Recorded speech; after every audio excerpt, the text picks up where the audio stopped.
Hello students, welcome back to my channel Smart Study with Kanika. So student, today we are going to study chapter 4 basic geometrical ideas of introduction part. ठीक है, तो इसका हम जो है इसमें introduction part पढ़ेंगे इसका इस चैप्टर को शुरू करने से पहले. ठीक है, तो हम इसमें कुछ टॉपिक्स देखेंगे. ठीक है, सब टॉपिक्स भी हैं, सब कुछ देखेंगे. इसके अंदर आपका ये वाला कॉन्सेप्ट सबसे पहले ये वाला क्लियर होना चाहिए, उसके बाद आप लोग एक्सरसाइज पे जाना. ठीक है, पॉइंट क्या होता है हमारा? A point is a location represented by a dot. Like हमारे पास एक ये है, मतलब एक पॉइंट है, इसको हमने नाम दे दिया A. ठीक है, सिर्फ एक ये पॉइंट हो गया और इसको हमने नाम दे दिया A, तो ये हमारा पॉइंट हो गया. ठीक है, स्ट्रेट लाइन क्या होती है? अब देखते हैं straight line. Straight it has no end points. Like हमारे पास एक लाइन है, ठीक है, ये हमारी लाइन है, इसका कोई एंड पॉइंट नहीं है. ये कहीं को भी हम इसको इधर को भी एक्सटेंड कर सकते हैं, इधर को भी एक्सटेंड कर सकते हैं. ठीक है, और लाइन सेगमेंट क्या होता है? It has two end points. इसको हमने नाम दे दिया ए बी, और ये एक्सटेंड कहीं को भी हो सकते हैं. ठीक है, लाइन सेगमेंट में क्या होता है? It has two points, two end points. जैसे कि हमारे पास एक लाइन है, ठीक है, इसका है ए, इसका है बी. क्यों? क्योंकि इसका एक एंड पॉइंट होता है. इसमें तो स्ट्रेट लाइन में तो एंड पॉइंट ही नहीं होता. स्ट्रेट लाइन में, लाइन सेगमेंट में हमारा एक एंड पॉइंट होता है. जैसे यहां से शुरू हुआ और एक यहाँ खत्म हुआ, तो ये पॉइंट हो गया ए, और इसकी पहचान यही होती है, ऐसे ए बी. ठीक है, इधर से शुरू हुआ, इधर पे खत्म हो गया. ठीक, रे क्या है? It starts one point and go endlessly in a direction. जैसे कि ये है, एक पॉइंट है, ये हमारा शुरू हुआ यहाँ से, और ये कोई सी भी डायरेक्शन को जा सकता है. ऐसे भी हो सकता है, ये ऐसे भी हो सकता है, ऐसे, और ये एंडलेस हो सकता है, ऐसे भी हो सकता है, किसी भी डायरेक्शन में कोई जा सकता है. ठीक है, तो ये हमारी कौन सी रे लाइन होती है. ठीक है, अब हम नेक्स्ट देखते हैं. अब हमारा नेक्स्ट क्या है? Intersecting line. इंटरसेक्टिंग लाइन कौन सी हो रही है? If two straight line intersect each other then they are said to be intersecting line.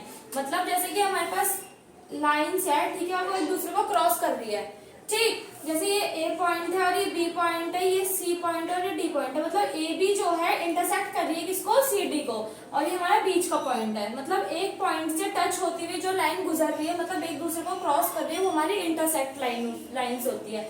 ठीक है, हमारी नेक्स्ट क्या है? Parallel line. पैरेलल लाइन कौन सी होती है? Two lines are said to be parallel if they are in the same plane and with never intersect each other. आप लोगों ने ऐसे बताऊं कि मतलब ऐसी दो लाइन्स होती है. जैसे कि ये दो लाइन है, एक बोर्ड है हमारे पास, जैसे एक ही लाइन ये जा रही है और एक लाइन ये जा रही है. अगर हम इसे आगे तक बोर्ड को लाइक हम आगे तक एक्सटेंड करेंगे तो वो कभी क्रॉस थोड़ी ना करेगी एक दूसरे को. मतलब जैसे कि एक ये लाइन जा रही, एक मिनट, ठीक, तो एक लाइन हमारी ये है और एक लाइन हमारी ये है. ये ए बी है और ये सी डी है. मतलब ये है तो ये दोनों लाइन, बट ये इंटरसेक्ट नहीं कर रही है एक दूसरे को. मतलब जैसे कि एक तरीके से देखा जाए तो रेल की पटरियां होती है, वो इंटरसेक्ट कर जाती है, लेकिन एक लेवल पे जो जब ट्रेन चल रही होती है, तो वो जब ट्रेन चल रही होती है तो दो लाइन होती है, वो इंटरसेक्ट आगे जाके देखा होगा क्रॉस हो जाती है जो प्लेटफॉर्म होता है. बट लेकिन जब तक वो एक दूसरे के इंटरसेक्ट नहीं होती तब तक वो पैरेलल लाइन ही बोली जाती है. मतलब एक लाइन जैसे ऐसे जा रही है, एक लाइन ऐसे जा रही है, एक दोनों को टच नहीं कर रही, तो ये हमारी पैरेलल लाइंस होती है. ठीक है, अब देखते हैं हम कर्व क्या होता है. कर्व हमारा होता है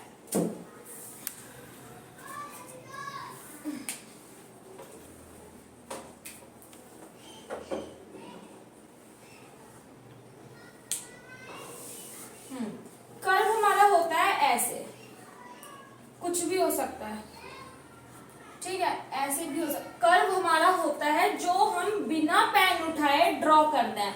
मतलब जैसे कि हम ट्राइंगल बना रहे हैं, हम ट्राइंगल ऐसे ऐसे ऐसे बना सकते हैं, लेकिन फिर भी अगर हम स्केल से बनाए ना तो हम एक लाइन ऐसे खींचेंगे, एक लाइन ऐसे खींचेंगे, एक लाइन ऐसे खींचेंगे, तो ये बट ये कर्व नहीं होगा.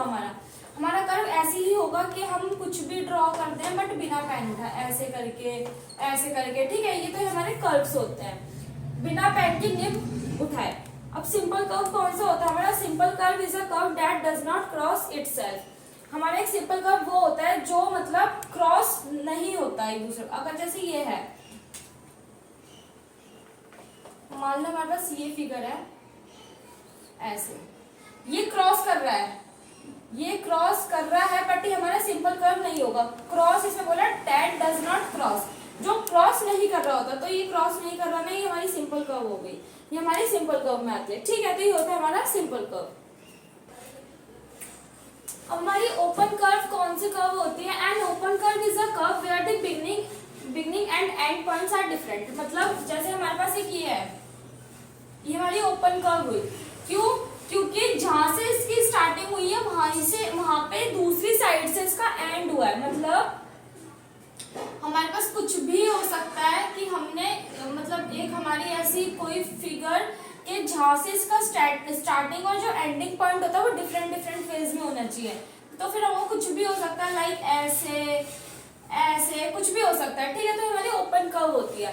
अब क्लोज कर्व कौन सी होती है? Close figure is a curve where the beginning and end points are same.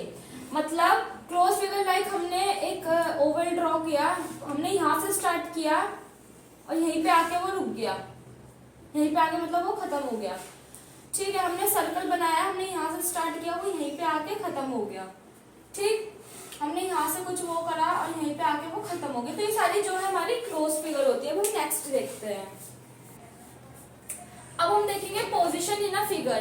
एक कर्व में पोजीशंस बतानी है। ठीक है, जैसे कि हमारे पास देखो एक फिगर है ये, ठीक है, तो अब हमारे पास क्लोज फिगर है ये। ठीक, तो हमें क्या बताना है इसमें? Interior inside of the curve.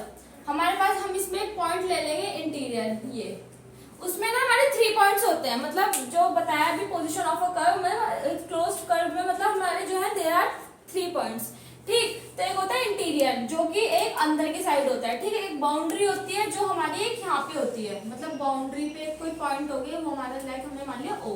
ठीक, फिर होता है exterior outside of the curve, वो कर्व के बाहर होता है, ये हमारा हो गया जैसे P। ठीक, इंटीरियर हमारा अंदर हुआ बाउंड्री पे, एक हमारा मतलब बाउंड्री पे हुआ, और एक होता है एक्सटीरियर मतलब फिगर के बाहर। The interior of a curve together with its boundary is called its region. और जो हमारा अंदर का जो पार्ट होता है ना, अभी जो हमने पढ़ते हुए अभी तक जो हम एरिया वगैरह, ये जो हमारा अंदर का पार्ट होता है ना, इसे हम बोलते हैं रीजन। ठीक है, तो ये थी हमारी पोजीशन। अब हम नेक्स्ट देखते हैं। अब देखो हमारा पॉलीगन क्या होता है? Polygon is a close figure formed of 3 और मोर लाइन सेगमेंट्स। हमारे क्लोज फिगर होती है जो 3 लाइन से और 3 से ज्यादा लाइन से ज्यादा ड्रॉस होते हैं। जैसे कि ट्राइंगल है हमारा, एक पॉलीगन हो गया, क्लोज फिगर होती है। ठीक है, एक हमारी ये फिगर हो गई जैसे, तो ये भी पूरी क्लोज है। ठीक है, और ये ऐसे करके भी कुछ बना सकते हैं, तो ये भी एक तरीके से क्लोज है। ठीक है, तो हम जैसे इसको पॉइंट दे देते हैं ABCDEF। ठीक, तो अब जैसे हमारे पास क्या है, अब हम इनकी पहले साइड्स लिख लेते हैं। ABCDEF।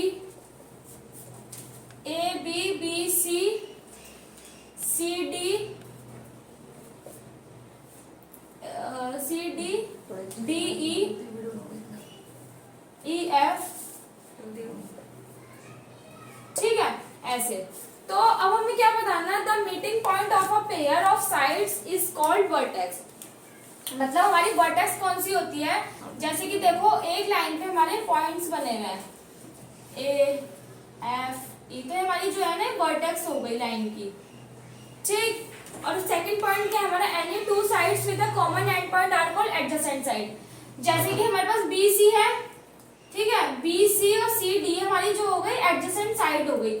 जैसे C इसमें कॉमन निकल गया है, BC और CD जो है हमारी एडजेसेंट साइड हो गई, क्योंकि ये वाला जो पॉइंट है इससे टच है और यही वाला पॉइंट जो है इससे टच है।